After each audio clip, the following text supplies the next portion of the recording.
My grandmother told me that we've always had dogs. And it's just been a thing in our family that we always have dogs. The dogs are almost like family. I suddenly disappear. You find Jawaharlal Nehru sitting here. क्या पूछोगे उनसे? I say to him, tell me the one thing that you think I should never ever do. And I know the answer to that. What is that? Compromise with RSS. नमस्कार, welcome to the Nehru centre. Nehru centre में आपका स्वागत है। और आज एक विशेष व्यक्ति से हम लोग बात करना चाहते हैं। मैं उनका थोड़ा परिचय अपनी तरफ से दे दूं। उनका नाम है राहुल गांधी। पिछले 20-25 साल से देश का राजनीतिक पटल आप माने तो उसमें बहुत प्रमुख रूप से अपनी एक भूमिका निभाते रहे हैं। तो Rahul ji, thank you for giving time. आप पार्लियामेंट चल रही है, उस बीच में समय दिया, इट्स रियली ग्रेटफुल। आपका क्योंकि परिवार रहा है, स्वाभाविक नेहरू जी से जुड़े रहे हैं। What are your first memories of him? Family में कैसे उनके बारे में सुना, क्या सुना? इंदिरा जी से सुना, राजीव जी से कुछ, something from Sonia ji? I've never been asked that question before, and when you're asking me that, he was everywhere. Mm-hmm. And later I realized that in a lot of the things that my grandmother used to say to me, and the way she used to think about things, it came from him. Achha. But if you were to ask me what is my first memory, when did I first hear of him, I can't really tell you. I don't have one memory. And also, I mean, my grandmother would talk about him as Papa, you know, as Papa father. या Papu? Both. Okay. I mean, to me, she would say my Papa or Papu. And she would talk about him just as a, you know, like the same way I talk about my mother or my father, and experiences, you know, that, for example, he really liked the mountains.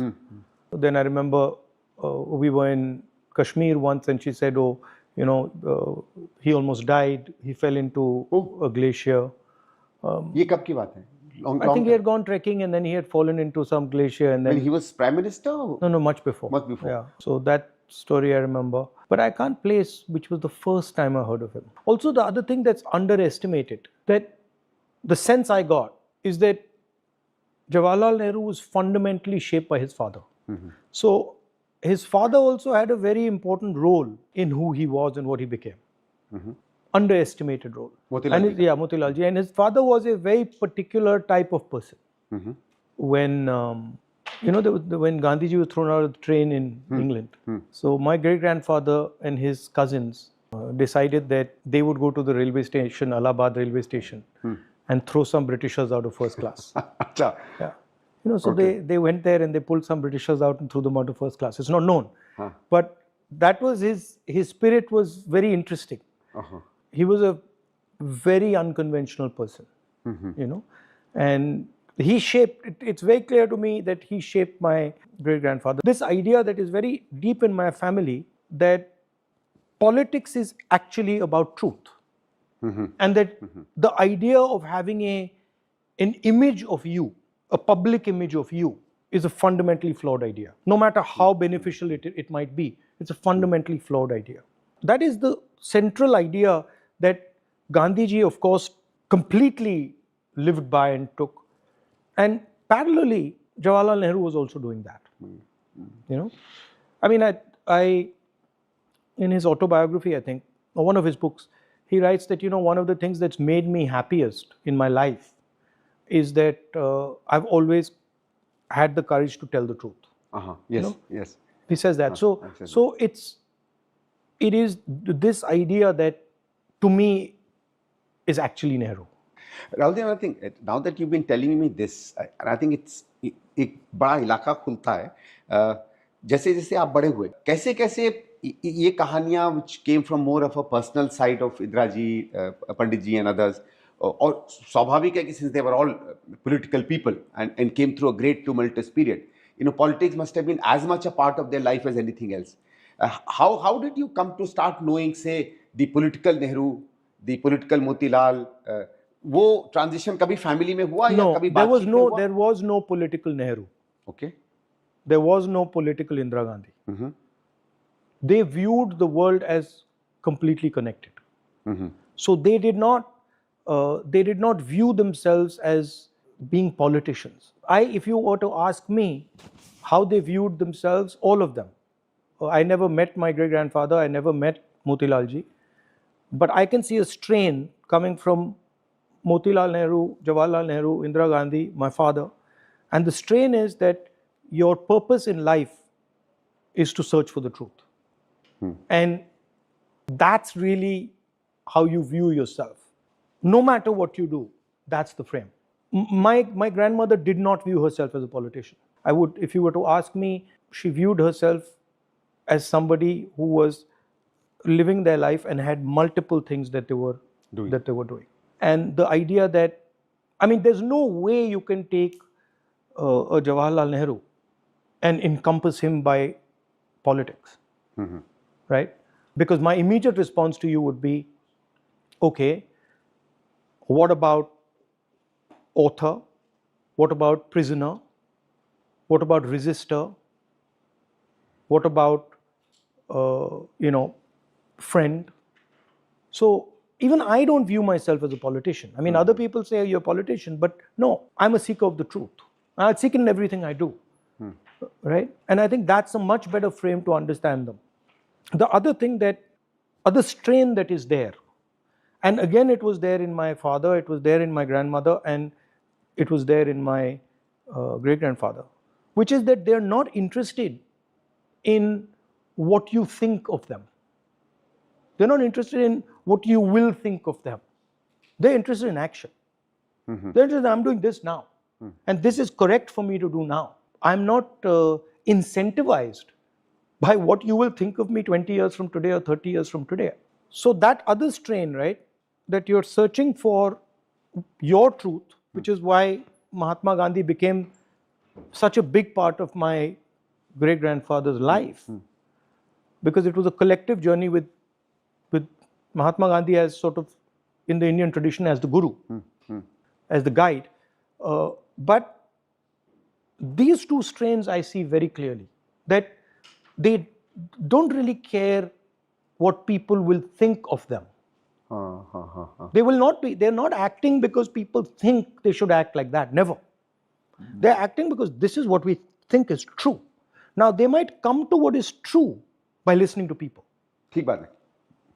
मतलब वो सच कहाँ से आएगा, वो जनता से आएगा. खुले दिमाग के खुले दिल के लोग. हाँ, right? I think ये अच्छा हुआ, because lot of things about Pandit ji also, and later on Indira ji also, although suddenly start opening up in front of me. जैसे I think the bravery, the bravado, the honestness in many of Nehruji's letters. आजकल अगर आप देखें, I don't want to compare him with anybody. I don't think Nehru is really comparable. But करें तो कहीं वो नहीं मिलता है. I think the kind of way in which he said things which he wanted to, even confront people, even with his very, very close friends. For example, much of that is made out between Patel and Nehru is because they opened up their hearts to each other, and I think they were much more honest than many of us would ever dare to be. I think a lot of that opens up a very new line into thinking about Nehru. Patel and Nehru, they were friends, and they were great friends, but they had disagreements on direction, and that's perfectly fine. That's perfectly fine. I mean, even Mahatma Gandhi and Nehru had some differences on direction, but these two strains I clearly see, and I see them in myself also. They are damaging also politically in today's context. कैसे? Because आजकल लोग सच्चाई नहीं सुनना चाहते, but somebody has to tell it. As a politician, if you frame it that way, it's easier to say, भाई आप ये सुनना चाहते हो, बता देता हूँ. But my soul doesn't let me do it. I just can't. And I'm like, okay, I'll take the hit. I'm happy to take the hit. But I'm not going to veer off from the truth because you want me to. It's like ek prakar ki, I don't know what it is. Pandit Nehru did both during the freedom movement and as Prime Minister. He did a lot of things that conventionally anybody who's a normal politician would not have dared to do. His work on the way he looked at inequality, his work on tenancy reform, his work on zamindari, his work on economic policy, his work the way he restructured the whole of India. And I mean, he did some outstanding and absolutely remarkable work, in spite of whatever people, go around saying. And I think that's why he was always much more of a statesman than anything else. How is it he was able to finally, get a country that comes out of colonialism, that's much more, I won't say backward looking, but say much more traditional at that point. We've always been a very, very religious society. Superstitions have always been there. How is it that, because you're saying that, today you said sometimes वो सच्चाई शायद लोगों में ना उस तरीके से जा पाए, And as you said, कि you also sometimes feel कि उसका एक backlash आता है या political success नहीं आता. How is it that somebody like him was able to do that? And perhaps is it because India as a society, as a voters, we've changed slightly, या थोड़ा माहौल कुछ वैसा है? I mean, where do you peg it? Because आप तो इतना घूमते हो ना, आप connect करते हो लोगों से. We were in a much harder situation in 1935 than we are today. We were ruled by the British, the large mass of India, ruled by the British. It was a partnership between the British and the Maharajas, between the Maharajas' bureaucracy, between the Maharajas' armies, between the Maharajas' business system and the British. And the Indian people were completely squeezed. In some ways similar as to what's going on today with Adani, Ambani and stuff. But we were much more courageous at that time than we are today. Today, what is missing is certainly at the leadership level and also overall, people are scared, right? And these people were not scared. I mean, their whole thing, Gandhi, Nehru, Patel, Ambedkar, their whole thing was confronting fear, becoming friends with your fear. And really that's what they taught. Nehru didn't teach socialism or politics or science. No, Gandhi didn't teach any of those things. All Gandhi and Nehru did was they showed India that you can be brave, you can be courageous. And millions of people followed them. So that to me is the difference. All human endeavor, all powerful human endeavor is a confrontation of fear. Whether you're a scientist or you're an engineer, whatever you are, if you're doing something well, what you're actually doing is confronting your fear. You're saying, okay, these gentlemen are fighting the British Empire. That is scary. That is scary. I mean, that's a very scary thing. They are going to jail, they are being beaten up. They can be killed. If the British Empire wanted to kill Mahatma Gandhi or wanted to kill Nehru, it was like it was like that. So you're sitting there facing death. That's why these people arise. Also, Rahul, it takes far greater strength for passive, non-violent resistance than any other. I think non-violent resistance is, you need to be probably the bravest. Samne banduk ho, lat ho, and all that you are raising is your moral unity. And it's very difficult. If you want to do non-violence resistance, then truth is your only weapon. Truth is your only. It's that Arjun story, that no matter what you did to Nehru, Mahatma Gandhi, Ambedkar, no matter what you did to them, they were not budging from the truth. That's why they became who they became. So Nehru's the idea of resistance and clarity about the truth and bravery. That's what it is. Sir, also, let me ask you one question, and whether you also got some idea from Indira ji from this. At the time of Nehru, he was one among stalwarts. I mean, as you say, probably any one of them could have become India's prime minister. The others were great stalwarts themselves, okay? And I think his greatness was that he was great amongst greats. I think you could have taken, I suspect that in that time, the Congress party probably had a pool of 50 people who could all lead India. Many of them we know, certainly Mahatma Gandhi, Jawaharlal Nehru, Patel, Bose, many of them we don't know. Yeah. Right? And many were in the States. But many were in the States. Probably equally capable. Yeah, equally capable. Just in a different place in the freedom struggle. But what the freedom struggle was doing, freedom struggle was like sandpaper. Like sandpaper. Yeah. So it was just removing everything that was not truthful. If you're fighting the British and you have a single lie, they'll get you. Like today, if you're fighting the BJP and you have anything to hide, you've been corrupt or you've got anything to hide, you're finished. So what protects you in an environment when there is oppression? The truth. The reason I can say whatever I want is because the truth protects me. And I don't run off suddenly from the truth. And if I don't run off from the truth, I'm protected by the truth. So that's what these leaders were showing. That's what an Indian leader is. तो राहुल जी एक बताइए, take these leaders and the fact that while they were very popular, you know, Sardar साहब को ले लीजिए, Nehru ji, Gandhi ji, of course, even Maulana Azad, all the others, I mean, each one of them was extremely popular. They were popular in spite of many of their ideas that directly confronted many other beliefs in society, whether it's on caste or religion. Let me correct you. Let me correct you. How come they still were able to maintain that confidence? Let me correct you. Actually, if you look at Gandhi carefully, you will find that he was extremely unpopular with the Indian elite. They hated him. Elite, yes. They absolutely hated him. The newspapers hated him. The businesses hated him. The Maharajas hated him. The British hated him. The masses liked him. Right? So, and slowly, as the masses lined up behind him more and more, then others started to like him. How come there was a particularly different kind of leadership that leads India in the 30s, 40s, 50s, and through extremely tough times, and leads them against probably the world's greatest empire the world has seen. My favorite. What's the difference today? My favorite story is Fidel Castro's story. So a journalist goes to Fidel Castro, and he says, you're a genius. And Fidel Castro says, why? American journalist. He says, why? He says, because you've found these guys, Che Guevara, Camilo Cienfuegos, these guys are unbelievable guys. They're ready to die for the revolution. What is your technique? How do you manage them? And how do you find them? So Fidel Castro looked at him and said, you're an idiot. He says, I don't find them and I don't manage them. So he's like, what do you mean? He's like, no, I don't do it. Batista does it. Acha.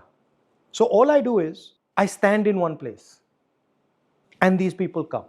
When Batista's army, Batista was the man he was fighting. When Batista's army comes, half of them run and the other half get killed. What's left are the people you're talking about. So it is always the attacking force that creates the leadership. It's never the leadership that is being created. This is a selection process. There were millions of people who stood against the British. Many of them died. Many of them ran away. Many of them colluded. And these people were persistent. They kept standing there. They didn't back down. And that's why you view them as leaders. Savarkar's picture would have been up here if he hadn't signed that letter. The British unselected Savarkar. They broke him. That's just what happened.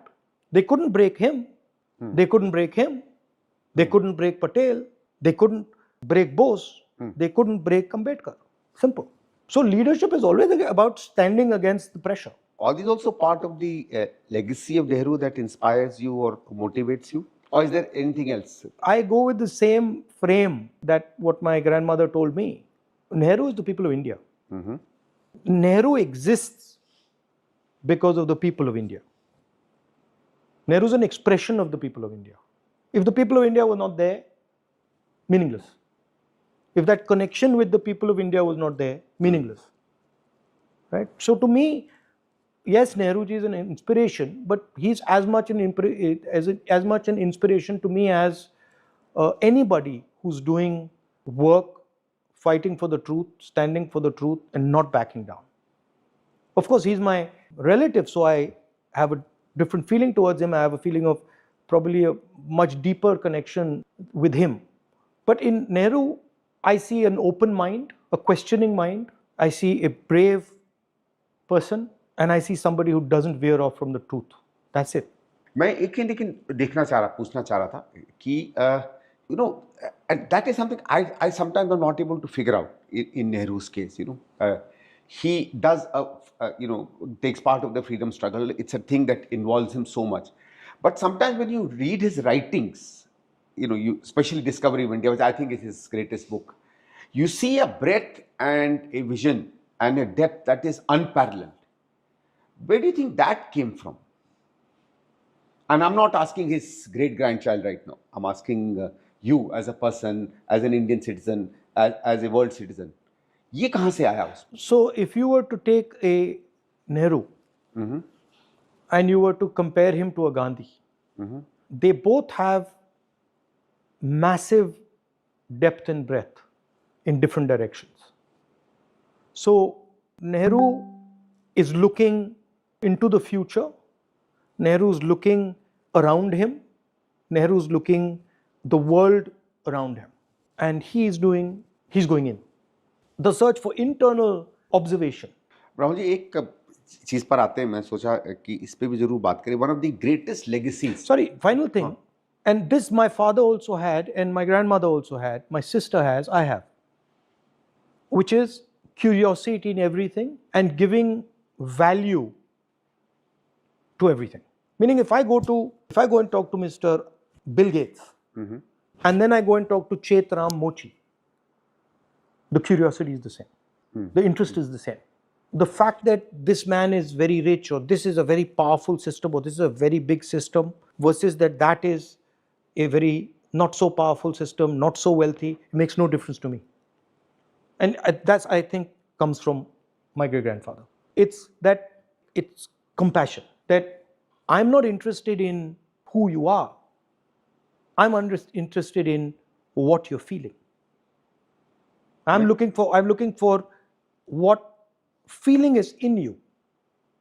And I'm also looking for what feeling is in him. I don't really care that you're a billionaire, or you're a poor person, or you're whoever you are. And so that curiosity is unbounded. That's why I reacted to the politician. I'm not a politician. Right. And I refuse to be boxed into this structure that somebody just makes up and says. I'm a politician, or I'm a businessman, or I'm an academic. I just, these are labels. I don't buy them. Lot of this is how Nehru ji जब कहते हैं भारत माता कौन है, who's Bharat Mata, this is I think how he talks about. एक और चीज जो अब मैं पूछना चाह रहा था, amongst the great legacies of Nehru, and there have been many. I'm not going to talk about his economic and other legacy. Maybe we'll do it if we have time later. एक चीज जो इस समय somehow it's under question, under threat, under pressure is this whole thing of democracy. And I think that's one of the greatest things that he established. It's very easy to say कि India तो democratic हो ही जाता. And a lot of people say कि what is there, constitution talked of an election. Elections is not democracy. Having a good constitution does not ensure there is democracy. People also don't necessarily ensure democracy, even if they want a democracy. It's how the leader sets the initial patterns, how he democratizes institutions, how he instills both within himself and to the others the spirit of democracy.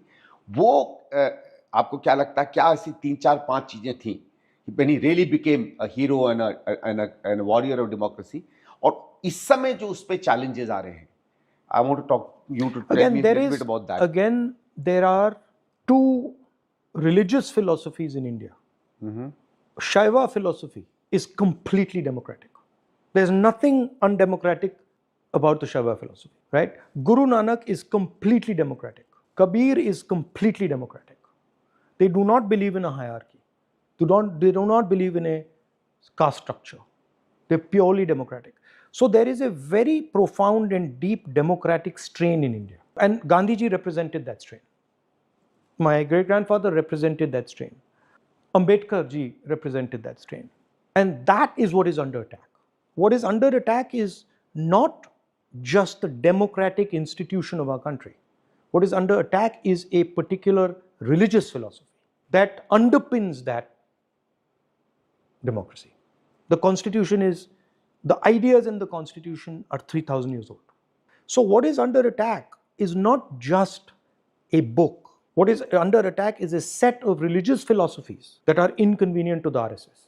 And that is what Gandhi used to defend, and that's why he died. So what you're saying in the, that Nehru was as much somebody who imbibed or great believer in the great intellectual and philosophical traditions of the 17th and 18th centuries, as much as in the India that you No, have. what I'm saying is that, I'm saying something different. I'm saying that Nehru is much, much closer to an Indian philosophy than he is to any Western idea. Correct. But he's open to Western ideas. So he's open to science. He's open to looking at different cultures. But his foundation comes from the Indian spiritual tradition. So what you're saying is really open to modernism. As everything modernizes itself. As are all people who follow this tradition. Yeah. Who are these people? What are they doing? Why are they doing it? How are they like me? This is the Indian spiritual tradition. That's why we absorb everything.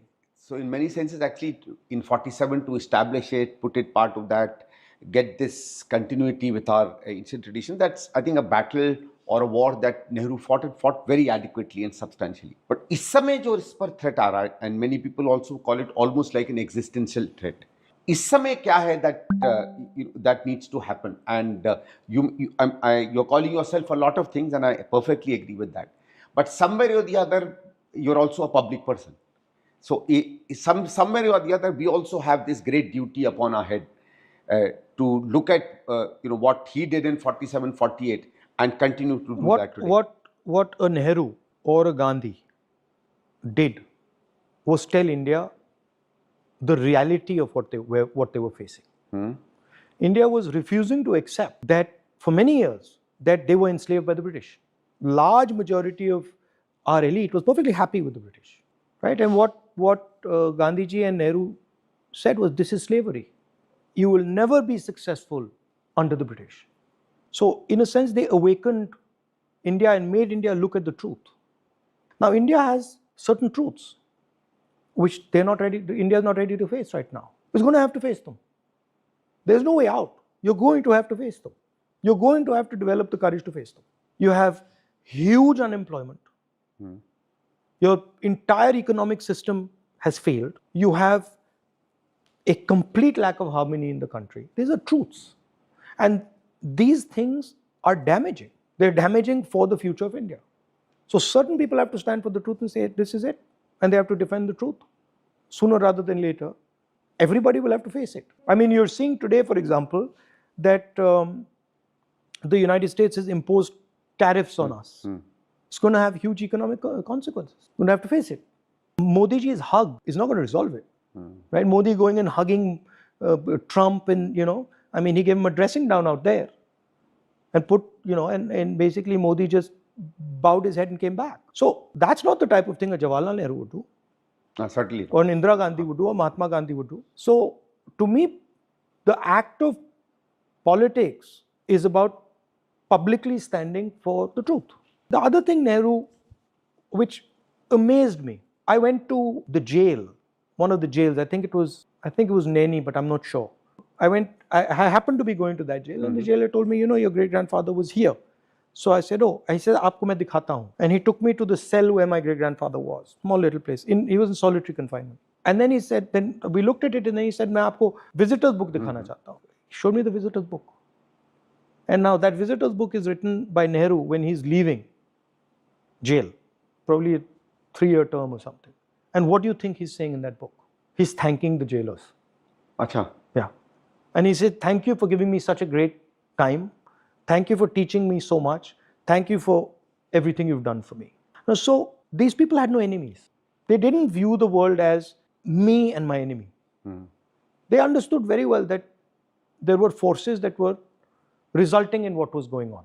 And what you had to fight was the forces. मैं कह रहा हूँ दो चीजें जो नेहरू जी के बारे में lot of people know, a lot of people don't, is that there are many shades to his personal life. I think 2 things that stand out. One is his pets, and I think that's something which is in part of your family's tradition. Indira ji के पास रहे हैं, आपके पास रहे हैं. Tell us a little bit about that from Nehru's time to yours. Now that you say it, one of the first times I heard about my great grandfather was when my grandmother told me that we've always had dogs. Acha.